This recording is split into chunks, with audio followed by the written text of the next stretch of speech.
Hey, we're going to throw a video game convention here in town to kind of bring something to the Rockford community that we could have something positive to look at. So we wanted something for the community and the gamers of the community. Games nowadays are so story-driven, and people are writing amazing, strong characters, and there's just, they're cinematic. All the retro stuff, and then the Oculus, like, it's really incredible, the all-encompassing world of video games. It's amazing. It just puts a smile on my face, even bigger than the ones we're seeing, because I feel like I'm a part of it. You know what I mean? Just the nostalgia is so present here. We're seeing games, some people are seeing games they haven't seen since they were a kid. It's very cool to bring something like that to Rockford. We've been here for 32 years and seen the ups and downs. The neighborhood school, that was gone a long time ago. And then all the other kids being bussed in, and it's kind of sad.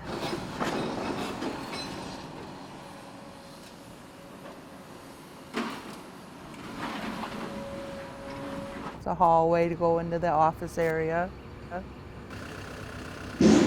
This is what's really going to be sad to go. My daughter had class here. Kindergarten's gone already on the other side.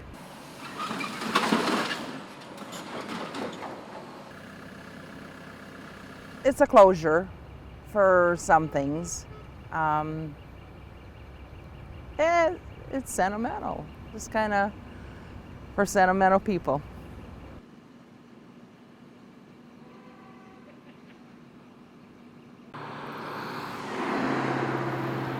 There was a little lady that was walking table to table, and she was going to all the picnic tables, and she was giving all the kids a sandwich. And she was asking people, "Are you hungry?" And then she'd give them a sandwich right there. And so I just was in amazement because nobody turned her down. So I was like, how can I help you? A few of my friends found out that I was doing it, and at that point we were just planning a church in Rockford, just kind of being low key, and it just kind of just exploded, and all of a sudden we got to be the point where we were making 200 sandwiches every single month. So we started going to Concord and then to Orton Keys, and then we had somebody say, "Hey, why don't you go to Blackhawk?" And so we started going to Blackhawk. Showed up and brought us 8 boxes of chips. So we've been giving away those, and the kids are going to be tired of chips. You just moved here? Man, dude, you're going to love this place. The kids, though, when they grab that peanut butter and jelly sandwich, what's fun is just watching their faces light up and just jamming that sandwich in their mouth. The only attachment we have is to be able to show them the heart of what we're trying to do. Just love people. It's a demonstration, and some people would call it a protest. I'm not sure what we'd be protesting except maybe apathy or ignorance. Denial is not a policy. Don't burn my future. This is street theater that comes from back in the Middle Ages, where people would kind of get out and make a scene in the street that you can't put in a theater necessarily.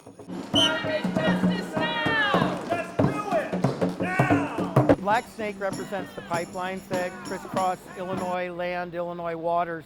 For many years we've been having oil spills. Now the problem is our infrastructure is pushing so rapidly that they want to double or quadruple the flow through existing pipelines. Nothing to see here, folks. Just go back to shopping. Nothing to see here, folks. The snake's head was carried by a teenager. The flag was carried by a Jefferson High School student who joined the demonstration. The water dance over the crowd was led by a 13-year-old dancer. So the 3 main actual leaders in it, not the parents that got people there, not the activists who've been holding the space for environmentalists to come along and be aware. You'll die of old age. Your kids will die of climate change.